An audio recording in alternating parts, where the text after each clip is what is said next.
ఇవాళ కరోనాలో అందరు జనం చనిపోయినరా? కోట్ల మంది జనం చనిపోయినారు. వాళ్ళు ఎక్కువనే ముస్లింలు అని చెప్పుకోవడానికి, లేదా బీసీలు ఉన్నారని చెప్పుకోవడానికి, బీసీలు తక్కువ అందుకైనా చెప్పుకోవడానికి ఏమైనా ఉంది అట్లా? ఒక మైనార్టీ ఉదాహరణ చాలు. 2011 సెన్సెస్లో 12.68 ఉంటారు. ఇట్లా ఈరోజు మీరు చేసిన ఈ సెన్సెస్ ఇప్పుడు దీనిలో 12.56 ఉంటుంది. ఇట్లా బీహార్లో 10% పెరిగిందని చూపిస్తూ కులాల వారిగా వాళ్ళు నివేదిక ఇచ్చారు. వాళ్ళు ఏ కులం ఎక్కడెక్కడ ఉంది, పెరిగింది అని చెప్పి మండలాల వారిగా, గ్రామాల వారిగా క్లియర్గా లెక్క ఉంది. మీరు చిత్తశుద్ధి ఉంటే గ్రామాల వారిగా బీసీ జనాభా ఎంత ఉంది, ఓసీ జనాభా ఎంత ఉంది, మైనార్టీ జనాభా ఎంత ఉంది అని గ్రామాల వారిగా ఆ గ్రామంలో గ్రామ పంచాయతీ ఆఫీస్ దగ్గర మీరు పబ్లిక్ చేయండి, డ్రాఫ్ట్ అప్లికేషన్ చేయండి. సరి చూసుకుంటారు వాళ్ళు. సంవత్సరం వరకు కాముండి అడవుడి ఏం అడవుడే 7th అసెంబ్లీ పెడతామన్నారు, దాన్ని మరి 5th అన్నారు, మళ్ళీ దాన్ని మరి 4th అన్నారు. 4th ఉదయం ఏమో క్యాబినెట్ పెడతారంట, ఇమ్మీడియట్గా అసెంబ్లీ పెడతారంట, ఎల్లుండే ఎలక్షన్ నోటిఫికేషన్ ఇస్తారంట, 42% ఇచ్చేస్తారంట. ఇంకా మీకు బీసీల పట్ల ఎంత చిత్తశుద్ధి ఉందని చెప్పడానికి మీరే 4-5 వేల పేజీల నివేదిక ఉంది అన్నారు. మరి 1000 పేజీల నివేదికను ఉదయం 4 గంటలకు పెట్టి మళ్ళా 10 గంటలకు అసెంబ్లీ పెడితే 1000 పేజీలు శాసనసభ్యులు ఎట్లా చదువుతారు, ఎట్లా చర్చిస్తారు? చదవకుండానే చర్చను మమ అనిపించి అసెంబ్లీలో మీకు ఎంత ప్రేమ ఉంది, 7 తారీఖు 6 తారీఖు తీసుకొచ్చినాం, 5 తీసుకొచ్చినాం, 5 తారీఖుది 4 తీసుకొచ్చినాం, 4 తారీఖు నాడు పెట్టి క్యాబినెట్ ఆమోదం చెప్పినాం, అయిపోయింది అనేటట్లు చేయడంలో అంతర్యం ఏముంది అని అడుగుతాను మేము. పచ్చి అబద్ధం. ఈనాడు టెక్నాలజీ ఉంది, ఈసీఎల్ కంపెనీలు ఉన్నాయి, కంప్యూటర్ చాలా ఉన్నాయి, ల్యాప్టాప్లు చిన్న ట్యాబ్లు ఉన్నాయి. మీరు ట్యాబ్లు ఇచ్చి టీచర్లకు మొత్తం తెలుసు, చదువుకునే వాళ్ళతో చేయించిన అంటారు కదా, మీరు ట్యాబ్లు ఇచ్చి ట్యాబ్ ద్వారా సేకరించి ఇమ్మీడియట్గా సేకరించినటువంటి డాటా క్షణాల మీద సర్వర్కి వచ్చేటట్టు చేసుకొని ఇమ్మీడియట్గా ఇచ్చే అవకాశం మీకున్నా కాయిదాలు ఇచ్చి కొన్ని ప్లేస్లలో ఏమి నింపనిక సౌరాలలో కూడా పంపించి, ప్రైవేటులను పంపించి,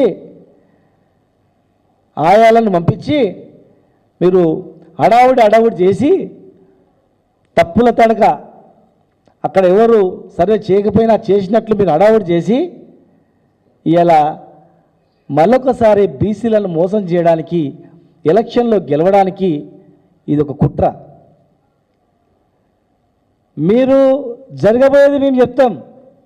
మీరు ఏం చేస్తారంటే అసెంబ్లీ తీర్మానం చేస్తారు, ఇగో సెంట్రల్ గవర్నమెంట్ పంపించినాము, ఇగో సుప్రీంకోర్టులో ఇట్లా అడ్డంకులు ఉన్నాయి, చేయనీకి రాదు, సుప్రీంకోర్టులో 50% మించొద్దని చెప్పింది కనుక మేము చేసినాం, ఇక కేంద్రం మీద దొబ్బేస్తాం అని అనుకుంటున్నాం. ఇలా 42% రిజర్వేషన్ అమలు చేయడంలో మీరు బీజేపీ సహకారం తీసుకొని ఏం చేస్తారో తెలియదు. చాలా అంశాల్లో ఢిల్లీకి పోతున్నారు. ఇప్పటికీ నెలకు 3 సార్లు పోయి ఇచ్చిండ్రు, 100 సార్లు ఏం పోయినరంట. మరి ఎన్నిసార్లు పోయినరు? మరి అందరూ ముఖ్యమంత్రి గారే 40 సార్లు 30 సార్లు అన్నారు. మరి మంత్రులు, ముఖ్యమంత్రులు చాలామంది పోతున్నారు, కేంద్రంలో మంత్రులను కలుస్తున్నారు. మరి మీరు ఏం చేస్తారో? మాకు కావాల్సింది 42% రిజర్వేషన్, మాకు కావాల్సింది సరైనటువంటి నివేదిక. అడావుడి చేసి ప్రజలను మోసం చేయొద్దు. దయచేసి బీసీలు ఎవరైతే అక్కడ కాంగ్రెస్లో ఉన్న నాయకులు కూడా మేము చెప్తా ఉన్నాం, ఇప్పటికే ప్రభుత్వం వల్ల ప్రజలల్లో ఎంత ఇబ్బంది పడుతున్నారో మీరు చూస్తున్నారు. మీ ఎమ్మెల్యేలే ఎన్ని కష్టాలు పడుతున్నారో మీరు చూస్తున్నారు. మీ ఎమ్మెల్యేలే ఎన్ని బాధలు పడుతున్నారో పత్రికలలో చూస్తున్నారు. మీ ఆత్మకు తెలుసు ఏం జరుగుతుందనేది. సరే, మీ పార్టీ మీ ఇష్టం, మీరు ఏమైనా చేసుకోండి. ప్రజలలో ఎంత వ్యతిరేకత ఉందో మీకు తెలుసు, ప్రజలు ఎంత ఆగమైందో తెలుసు. ఏం జరుగుతుంది తెలంగాణలో యూట్యూబ్ పెట్టుకొని చూడండి, ఏ ఛానల్ పెట్టుకొని చూడండి, ఏ గ్రామం కోండి, ఒక చిన్న మైక్ పెట్టండి, ఇక్కడ ప్రజలు చెప్తారు ప్రభుత్వ పనితీరు ఏముందని. మీ కర్మ మీ ఇష్టం. కానీ బీసీల దగ్గరకు వచ్చిండ్రు, ముట్టుకున్నారు. ఇవాళ తప్పుడు నివేదిక ఇచ్చి మీరు గింతే అని చెప్పి మోసం చేస్తే మాత్రం కులాల వారిగా పంచాయతీ పెడుతున్నారు, మీరు కుట్రలు పెడుతున్నారు. మీరు తెలంగాణను అల్లకలోని చేయాలని ప్లాన్ చేస్తున్నారు. మీరు ప్రశాంతంగా ఉన్నటువంటి తెలంగాణను లేనిపోని హామీలు ఇచ్చి ఇవాళ లేనిపోని ఇబ్బందులు పెట్టి అయోమయాన్ని గురి చేస్తూ ఉన్నారు. సర్వే తప్పు, 100% తప్పది. మళ్ళా రీసర్వే చేయాలి. 4 రోజులు పోయినా పర్లేదు, ట్యాబ్లు ఇచ్చేయండి, బాధ్యత ఇవ్వండి. గ్రామంలో అయిపోగానే ఆ గ్రామంలో టోటల్గా ఈ గ్రామంలో ఇన్ని ఇండ్లు ఉన్నాయి, ఇంత జనాభా ఉందని చెప్పి ఆ గ్రామంలో పబ్లికేట్ చేయండి. పంచాయత్ సెక్రటరీకి బాధ్యత ఇవ్వండి, కలెక్టర్లకు బాధ్యత ఇవ్వండి. లేదంటే మీకు చేత కాదంటే బీసీ హాస్టల్లో గురుకులాల్లో డిగ్రీ, బీసీ ఎస్సీ హాస్టల్లో ఉన్నటువంటి గురుకులాల్లో ఉన్నటువంటి వాళ్ళని స్టూడెంట్స్ని మేము అప్పీల్ చేస్తాం. అరే బిడ్డ, వారం రోజులు 10 రోజులు మన గురించి కష్టపడదాం, ట్యాబ్లు ఇస్తారు, మీరు సర్వే చేయండి అని మేము సర్వే చేసి మీకు నివేదిక ఇస్తాం, మాకు ట్యాబ్లు సప్లై చేయండి. అంతేగాని లేనిపోనివి ఇవన్నీ పెట్టి పంచాయతీ పెట్టి చేస్తే మాత్రం బాగుండదు. ఇది ప్రపంచంలో ఎక్కడే కానీ అసమానతలు వచ్చినప్పుడే ఉద్యమాలు పుట్టుకొస్తాయి. అందరినీ సమానంగా చూస్తే ఎక్కడ కూడా కొట్లాటలు ఉండవు.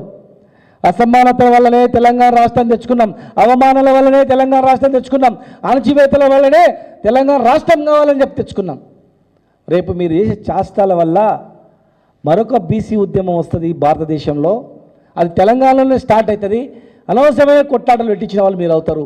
దయచేసి ఎవరి వాటా ఎంతనో వాళ్ళకి ఇవ్వండి. డాక్టర్ బాబాసాహెబ్ అంబేద్కర్ చెప్పినటువంటి ప్రకారం దామాషా పద్ధతిన ఎవరెంతనో వాళ్ళకంతా ఇచ్చే కార్యక్రమం చేయండి.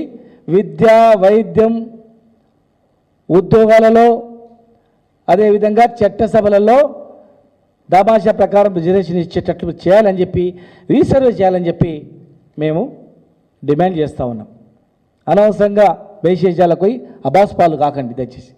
ఇప్పటికీ అనేక అంశాల్లో రాత్రే ఇస్తాం, పొద్దుగాల ఇస్తాం, అర్ధరాత్రే టకాటకాని ఇస్తామని ఎన్నో రకాలుగా మాట్లాడి 100 రోజుల్లో హామీ నెరవేర్తాం, వారం రోజులలో హామీ నెరవేర్తాం, మొదటి సంతకమే ఇది చేస్తామని చెప్పి దళితులకు 10 లక్షల రూపాయలు, 12 లక్షల రూపాయలు అకౌంట్లో దళిత బంధు వేస్తామని చెప్పి, 3 లక్షల రూపాయలు గొర్రెలకు వేస్తామని చెప్పి, ముద్రాజులను బీసీ ఏ గ్రూప్లో వేస్తామని చెప్పి, మా బోయలను బీసీ ఏ గ్రూప్లో వేస్తామని చెప్పి, ఎస్టీలుగా వేస్తామని చెప్పి అడ్డగోలుగా హామీలు ఇచ్చి హామీలు ఒక్కటి నెరవేర్చకుండా మళ్ళీ ఇప్పుడు ఈరోజు అత్యధిక సంఖ్య గల 60% పైగా 60-62% జనాభా గలటువంటి బీసీలను తక్కువ చేసి చూపిస్తూ ఇవాళ రిజర్వేషన్ నుంచి లోకల్ పార్టీల రిజర్వేషన్ లేకుండానే ఎలక్షన్లో పోయి కొత్త పన్నాగం బండి ఇవాళ ఏదో ఏ పోయినాం మేము ఇవ్వలేకపోయినాం అని చెప్పి మళ్ళీ ఎలక్షన్లు పోవడానికి ప్రయత్నం చేస్తున్నారు.